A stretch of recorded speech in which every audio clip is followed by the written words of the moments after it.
Hello, everyone. This is Stacy. Welcome to the landing.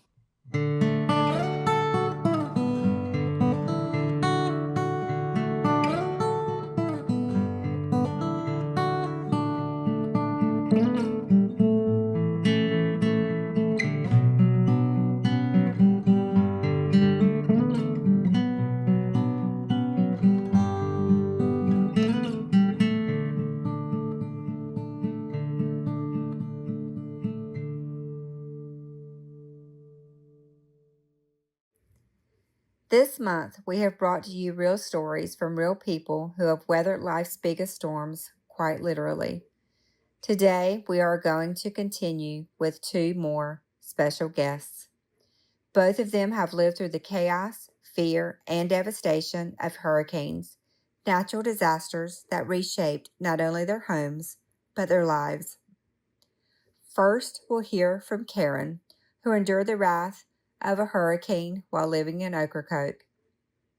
From the moment the storm made landfall, she will take us through the terrifying hours and the long road to recovery afterward. Then we'll sit down with Della, whose story is one of resilience and community after Hurricane Florence swept through down east, leaving destruction in its path. Their journeys are ones of heartbreak, survival, and the unexpected strength found in the wake of disaster. Both stories aren't just about hurricanes, though. They are about humanity, hope, and how we pick up the pieces when everything we know is turned upside down. Hello, everyone, and welcome back to The Landing. We have another great episode for you today where you're going to get to hear from a very special lady that I have had the pleasure of meeting and felt very impressed to have her share her story with us.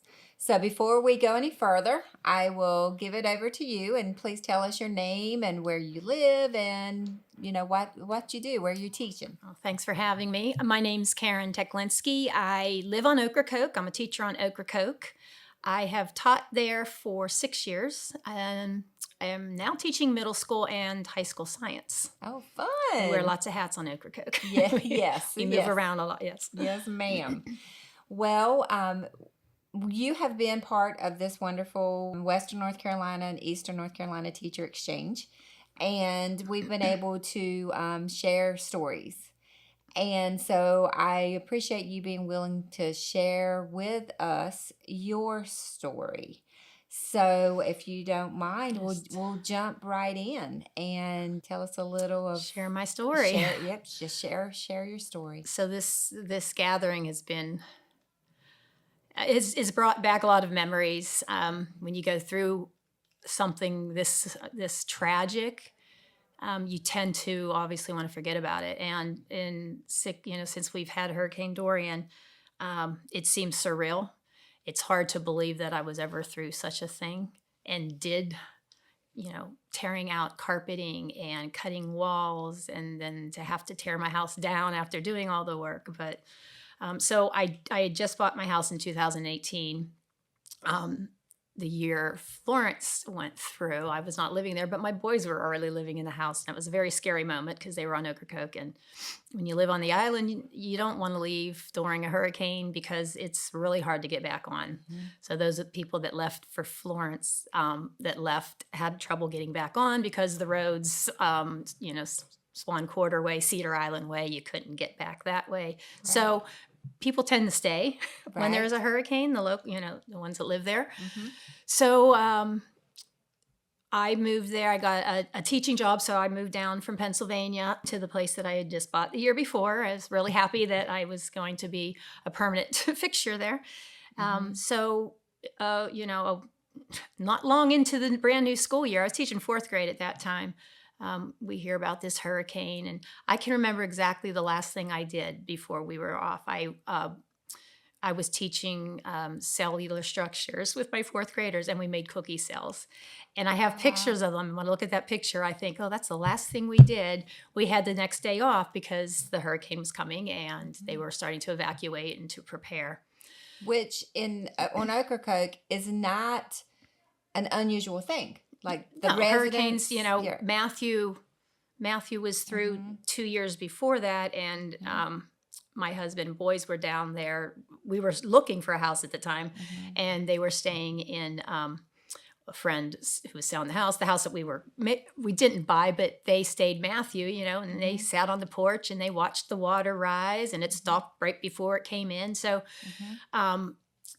so Dorian's on its way, and my boys come to the house. My son was living with a girlfriend at the time, and she came over, and nothing happened. It's nighttime, there's a little bit of wind. So we woke up the next morning, the TV is still running, So we kind of were like, okay, maybe it missed it. So I was sitting on the... we didn't leave. Glad we didn't leave, right. Sitting on the porch. And it was raining, but it was nothing drastic and hard, at that time. And I was sitting on my porch, which wasn't very high. I might have been 3 feet off the ground. I bought a old 1920 home. Oh, wow. It was old. It had a, small bedroom attached, through the years, and the kitchen.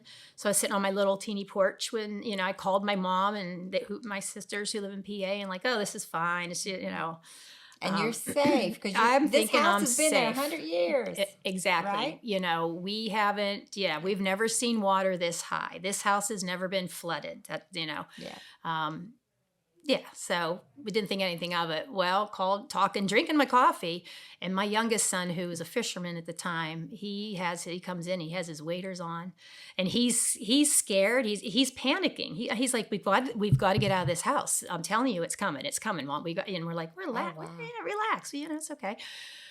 Well, excuse me, but I went to go to the restroom there, and I came out, and it was instantaneously, the water was coming out through the addition where my kitchen and my dining room, up to the ceiling. Water's just going up. We're like, okay, we need to get out of this house. Wow. So there was a rental next door that was elevated, and my oldest son, at that point, the water was, I couldn't go outside. I mean, it just started rising very quickly. My oldest son, tied a rope to the rental house next to us, which there's a fence between. And I mean, a fence that you couldn't walk over with your legs, but tied the rope. By the time we all got out, the water was over our heads. You couldn't even feel the fence. Got my cat. I had a cat carrier through the cat. The poor cat was scared to death, but we went over to my neighbor's porch, and, finding out later that the water came from behind us, and it was like a little tsunami. So it came behind us. I had a big huge pecan tree that fell over, and it dammed up the water next to my house. So that's why it was all coming up, and it was coming over. So we stood on the back porch of my neighbor's house, and then the winds picked up. It was a very fast flood, very fast hurricane, But at that point you could hear cats. I mean, it was horrible hearing the feral cats crying, and wind, and we were freezing, and truly we broke the window. We tried to get the door open because I'm like, we can't stand out here anymore. And then once in their house, we got Jimmy at a window. The whole house was, and I honestly, looking out and watching the water go by us, I really thought the house was going to float away. You could feel the house. I thought the house. I'm like, this house is going to go. Yeah. So panic. And then it seemed like it stopped. It seemed like it was just over then. And then people slowly start coming down the lane to see if you're, and I mean, the water's deep. I guess it was 7 feet deep, but it receded very quickly because I can remember, and again, it seems like this all happened so fast then from the time, and it was morning. I can't remember exactly, maybe 9-ish when this all was happening, but we were still on their house, and I'm looking at my house with, the water's up to my window, and, my back porch steps are floating. I mean, but then slowly people start coming down and, you okay, yelling up at us. And I don't even recall, it's blank in between when we left that rental. But I remember walking around then that day. Like, I remember leaving and going down my lane, and there was a hotel down, and just people... It was truly like zombie, like nobody in shock. We were in shock. But And that first night, well, and then, my son who has his waders on, and that he went with the guy he was working for at the time and walked through town and let us know what, the Now, damage was of everywhere. How did your son know? Like, why had he seen? Why had he heard? He just had a feel. had a He feeling. was just, he just said, "I'm telling you, this water's coming fast." Like he just had, Wow. He was just, I'm like, "It's fine, yeah." Mm-hmm. So at that point, we didn't have phones because we went into the water not thinking. So we Yeah. had no phone. My husband threw his on the counter. I don't even know, like he tossed his phone onto the counter. So when the water did go down, at least he had it. And again, it was only like I couldn't get a hold of anybody back home to tell them, because I'm just talking to them that morning saying, "I'm fine, it's okay," to tell them. But they, when you talk to them, they're like, "Oh my goodness, the helicopters were," they were taking pictures. It was on the news. We had no idea. But that all day you could see the helicopters going over and over. And I don't, there's a lapse of time in there.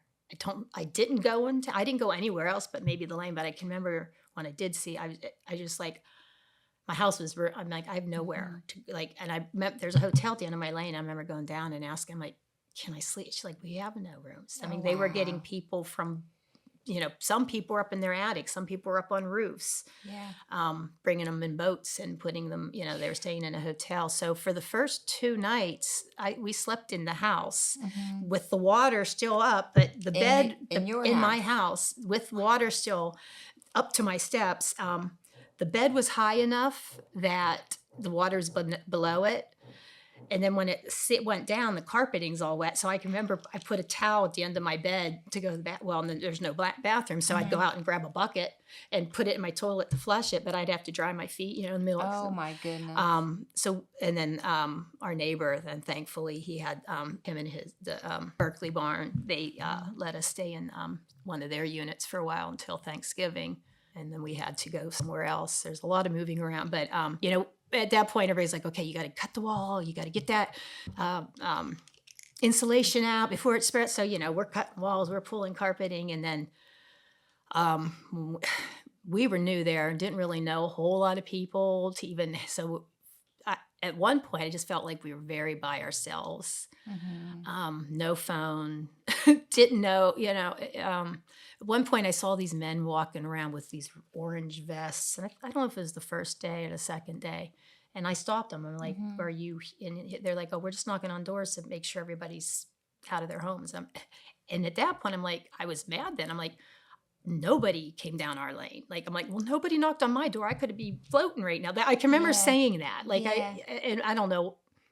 I guess I've just felt like nobody would have known if we were dead. Right. And it was interesting because they pull all the electric boxes because the water goes up was up above them, and they never pulled our box down our lane. So I'm like, I know nobody. Yeah, like there was a very few of us down there. Like after all that flooding, my air conditioner still worked in that house. It was crazy. Now that was probably dumb to even turn it on, or the electricity. But not that we could, it wasn't livable. But that was the first day, and then I said, And anybody that wanted off, they had helicopters. They were flying people off. Probably should have got one on one for a moment. I'm like, no, we stayed. But instantly we started getting phone calls, from the school, and there was 3 of us that we took. 3 elementary teachers.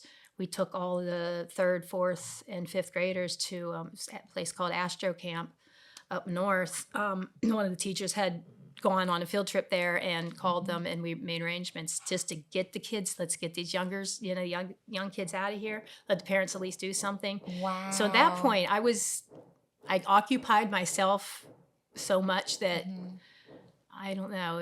You're kind of numb when you go through all that. But I went to the camp and probably should have stayed at home and but. Yeah. And then before we're back, they had the school was destroyed. The water was all through the school.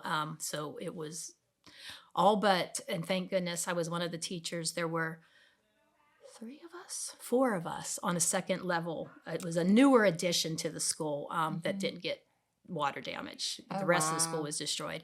And I was like, oh gosh, because I don't think I could have cleaned a classroom out too. Yeah. Everybody else was cleaning and throwing books and boxing, and that might have been a little too much. So so the 3 of us that went, none of us got our rooms damaged. Now, how long were you gone with the kids?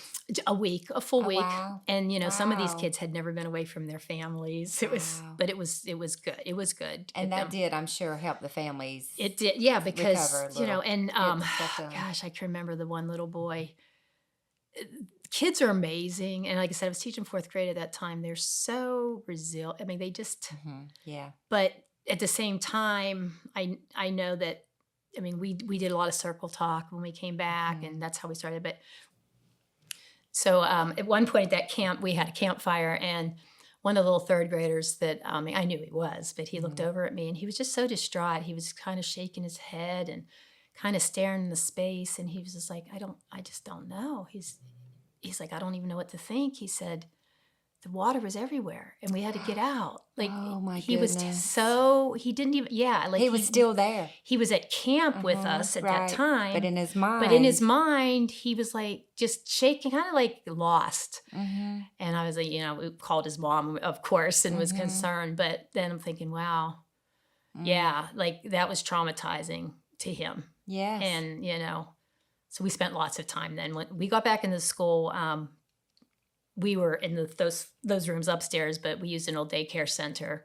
The daycare center had been closed down. For the rest of the elementary were housed in there until they renovated the downstairs of that school, that part of the building, but the rest of the building and they tore down. So how long were the kids out of school? And again, I believe we were back in school by the end of September. Because that's what I remember was y'all going back fast. Yes, okay. it was fast. Wow. NCAT was so great. They got the high schoolers and middle schoolers over there.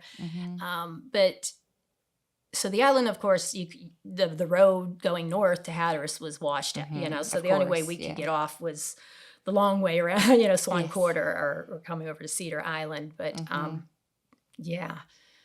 Wow. But we got back to school, and school, like I said, it really was. It was good to be there because the kids had someone to talk to. We went on, teaching but we had every morning we had some, talk. And Kat fed us, because we don't do lunch on Ocracoke. We don't have a cafeteria, so the kids all go home for lunch. Well, they don't have home. I mean, so couldn't even go home for lunch. Yeah, so we ate lunch in our classroom all year. Wow. The kids and Kat fed the kids, which was really, really nice. And nice for me too, because I was living in a little efficiency with a microwave. Right. So You that was needed my help, too. that was my meal for the day. That was my cooked meal. And Salvation Army and Red Cross, if it wasn't for them.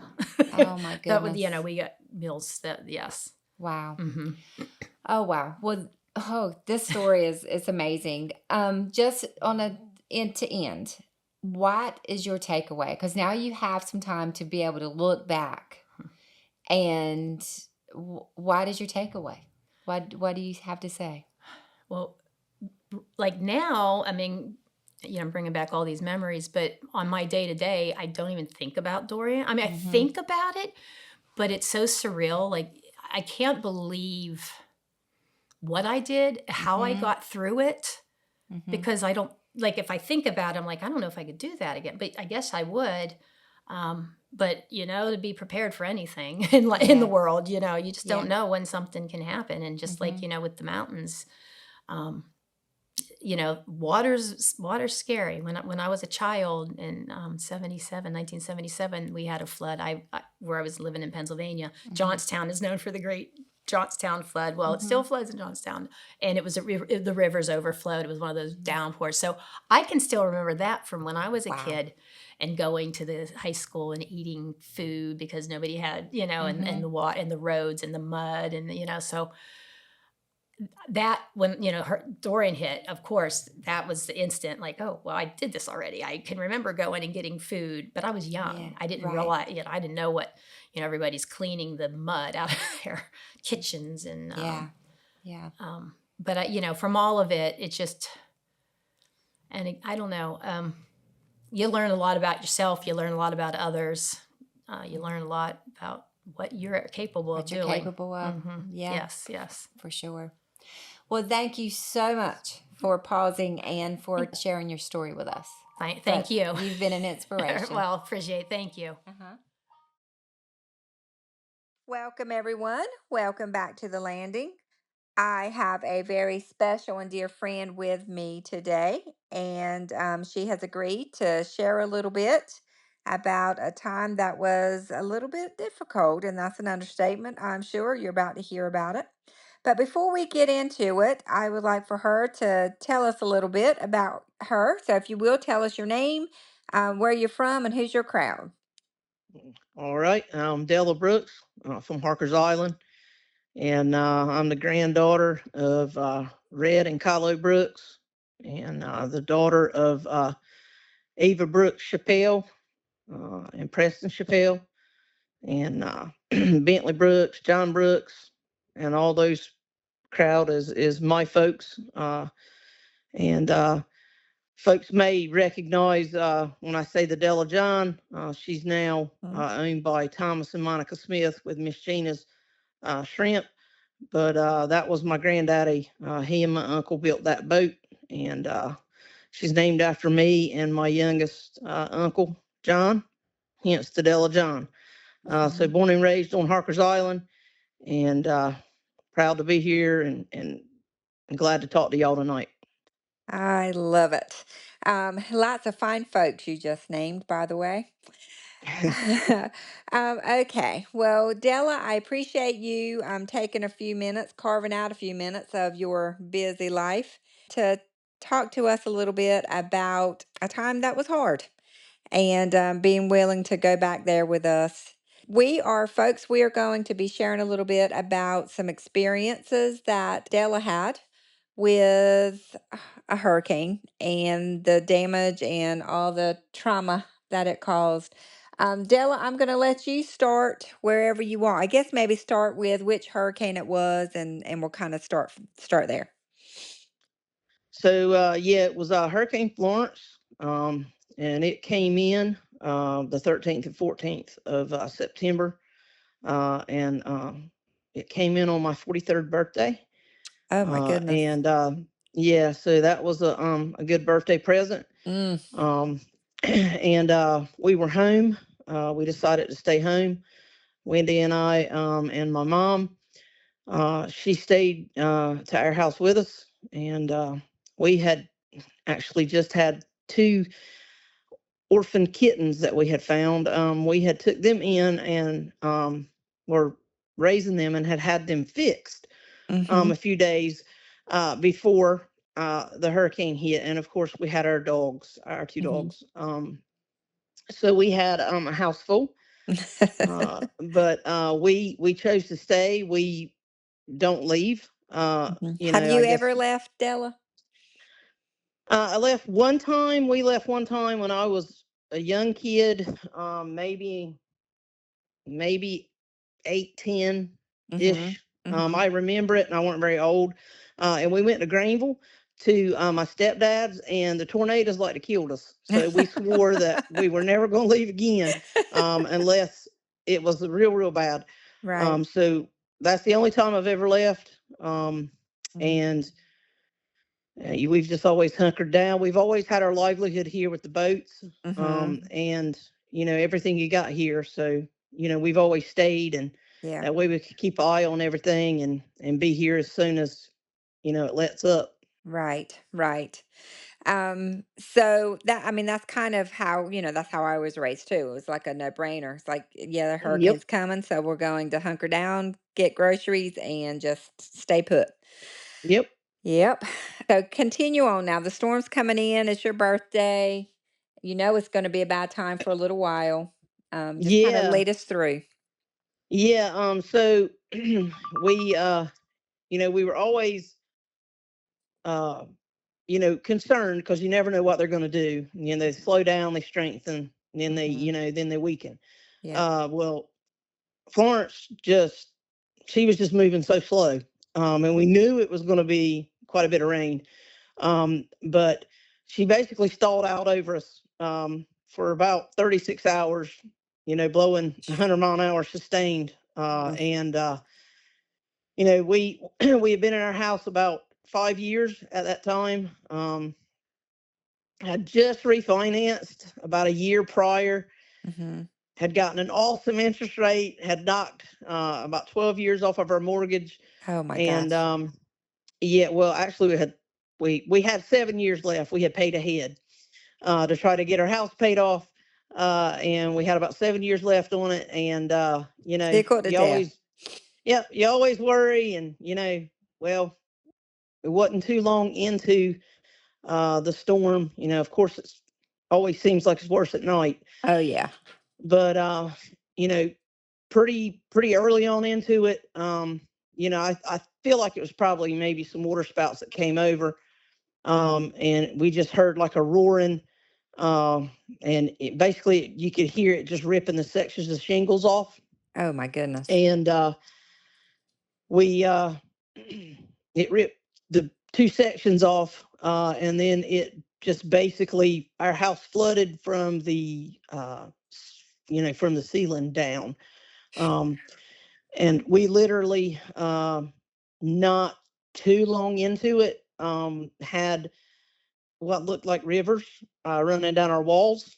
Oh, I at one point had 5-gallon buckets. I had the pots, pans, whatever I could get, trying to catch water that was coming out of the recessed lighting, the smoke detectors, the ceiling fan. We lost power, of course, not too far into it. So it probably was a good thing since there yeah. was so much water coming through all the lights and fixtures and everything. And at one point, I was like, well, what am I going to do? We were like, oh my gosh, because, everything you've worked for and you've got is getting pretty much destroyed because, I mean, it's getting wet. Yes. And you're like, oh gosh, and we knew this was going to be a slow moving storm. So we were like, this is just a few hours in and we're already at this point. Right. I had gotten to the point where I was videoing, Mm-hmm. and I was messaging my insurance agent, actually Kevin Nelson. Mm-hmm. Right.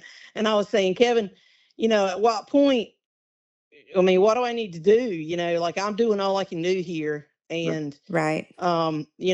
everything it's my house is being destroyed. And he was like, oh my gosh, just try to stay, just don't worry about, try to stay safe, Mm-hmm. and so that was basically you know probably 28, 30 hours of that. Oh, my goodness. And mom was down there with us, and it was funny because our dogs got to the point where they would walk and sort of shake their paws because it was just, it was probably about an inch of water all in the floors.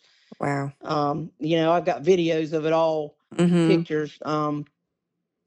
So yeah, it was high stress. Mm. Uh, the last part of our house that was dry was the master bedroom. So the three of us went in there and all just sort of got in the bed, and we were just sort of sitting there together. We had one of those kerosene lamps, and you know we're just sitting there going, man, because there was points that we thought, the roof's gonna come off, Right. and Right. what are we gonna do? Mm-hmm. Um, so yeah, it was high stress, a little concerning. I'm And sure. and mom was there with us, and it wasn't that I was that, not that I wasn't concerned for me or for Wendy, but we sort of could take care of ourselves. Right. Mom had a bad back, and you know Mm-hmm. how it is. She's older, and I was Mm-hmm. concerned about her, but we toughed it out, and Mm-hmm. sooner soon enough, come the light of day, and it got off of us. And Mm-hmm. at that point it was, you go outside and everything's tore up. The island looked pretty much like a war zone. Yeah. um but yeah, so Phew. it was a rough time. We basically lost everything because it wasn't that, our stuff burned or anything like that, but our house flooded, and it was immediately like 100 degrees with 150% humidity, it felt like. Yeah. And everything starts to mold very quickly. Mm-hmm. So Mm-hmm. all of like my work clothes, everything pretty much. We had like 2 outfits that we kept washing because, all of our stuff was destroyed. Wow. And, we had a couple outfits that we kept, sort of wearing over and over and trying because there was nothing, there was no power. So Mhm. we were, 8 or 9 days, I think, without power. So that made it even more stressful that you couldn't wash your clothes. And then you're seeing everything that you got mold, your Yes. furniture, your mattress, everything. Uh-huh. Um, so yeah, high stress time, Oh my but very gosh. fortunate that, we, Mhm. we weren't hurt. Uh, Was there any time where y'all were fearful for, I mean, you mentioned about the roof coming off, but like, I mean, I know at night, I've been through them at night, and the noises and everything is amplified, and it's the longest, darkest nights of your lives. But I mean, did you have a plan? Like, what are we going to do if the roof comes um, off? not, not really. Mm-hmm. Because you don't, you always go like, yeah, it could be bad. And you see stuff on the news and you see other places and it's like, yeah, well, 100 mile an hour, that's not bad. That's a mullet blow. But when 100 mile an hour sits on you 36 hours Yes. sustained, it's a little more than a mullet blow. Right. Right. So, no, we really didn't have a plan, other than if the roof comes off, we're just going to have to try to pile in one of our vehicles if we can get to it, Mm-hmm. right outside, or we're just going to have to try to get back to my grandparents because they lived behind us at the time. Uh-huh. Um, Uh-huh. they were out, they were with my uncle at his place because he has a generator. Mm-hmm. So we had them out there. They're elderly. Yeah. So that was really the only plan we had was, Right. you know, trying to get out there because they've got, woods around them and they've got some lee to block the wind Right. from their house. But that was really our only plan. Oh my gosh. So, okay, so it calms down. You know how bad it is because you've lived in it. But like actually seeing it in the light of day, seeing what it wasn't a dream, wasn't a nightmare. Like Della, what do you do? I mean, how in the world do you know? It's like how do you move forward? It's well, it was like we had been punched in the stomach. Mhm. Immediately, as soon as it was where we could get out, I run and check the boat. Went as see if I could get to mom's, check her house, went out to my grandparents, Mhm. check their house, because there was no check in our house. I Yeah, mean, right. we had been in it. We knew ours was destroyed. Right. Um, so, it basically it was, is everybody good? And trying Mhm. to get generators up and start it. So really, it's a punch in the gut, but that adrenaline kicks in where, Mhm. okay, we got to take this in stride. We got, Mhm.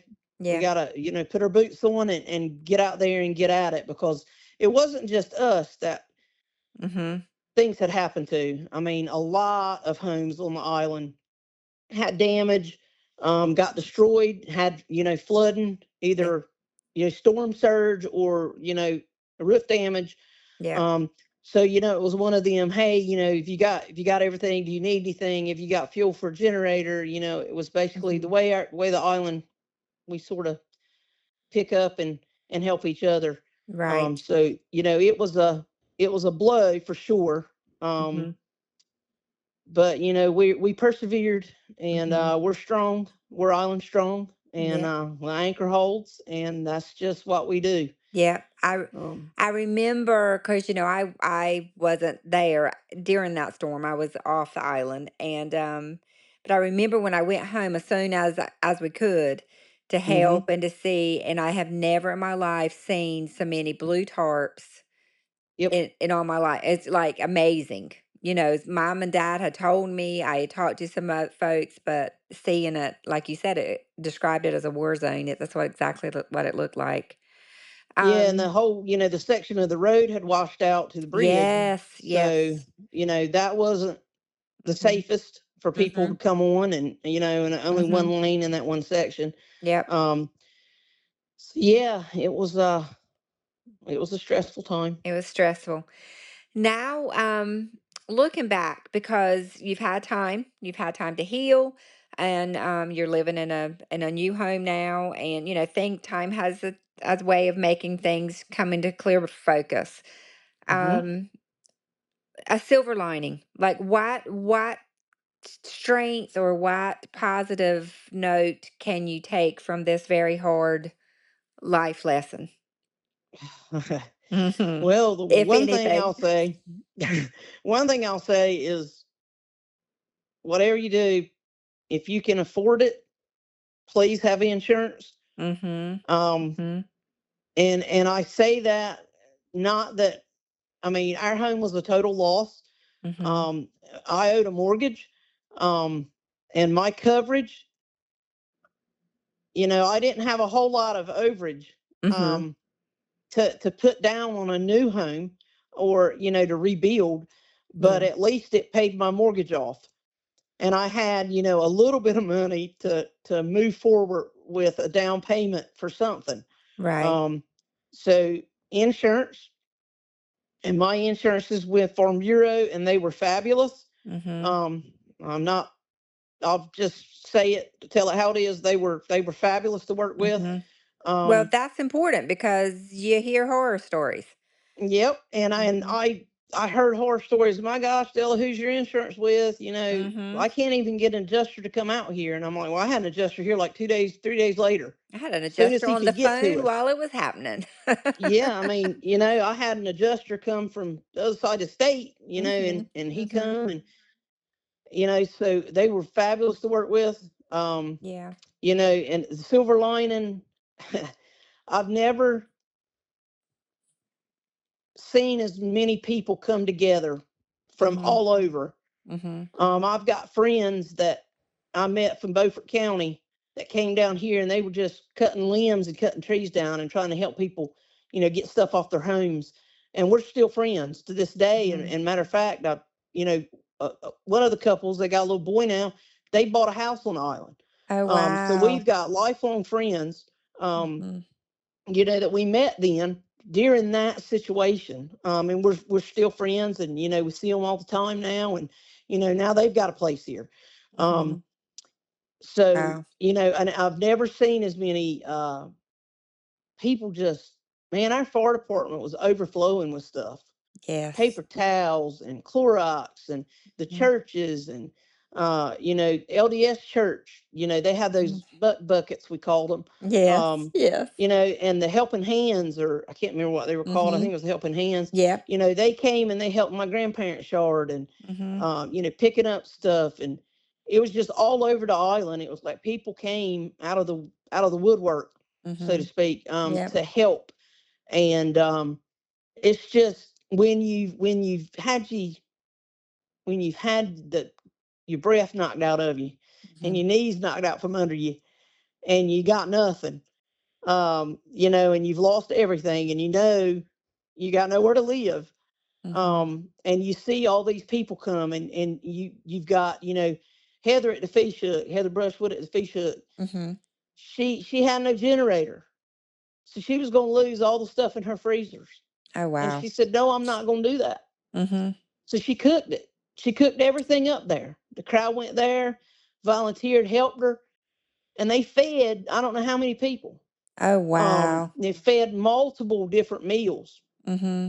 I know that Tom Hendrickson, he came with Mm-hmm. tons of Boston butts, I think it was, and he barbecue. Wow. So it was just and a whole bunch more. Yeah. Mila ended up cooking, doing a spaghetti dinner. The Salvation Army came. Mm-hmm. So you knew you weren't going to starve. Yeah. And you knew people cared, and Mm-hmm. people were sending stuff. Yeah. And it wasn't that it was, and I'm just going to say, it wasn't FEMA, Mm-hmm. so to speak. It was other people from other areas giving. Right. Um, and it's a good feeling to know that people care, Yeah. because if you've never been in that situation, you don't know how it feels. Mm-hmm. And I pray that nobody ever knows how it feels. But unfortunately, we know how the weather is, and we know, sooner or later we're going to have some storms and we're going to have damage. But I was driving the other day home from work, and I saw a place here on the island there's actually two places that still got blue tarps on their roof. Wow. That I don't know why. Mm-hmm. Maybe they don't Mm-hmm. have insurance or whatever, but they're still tarps. I know that there's still some outstanding stuff further down east.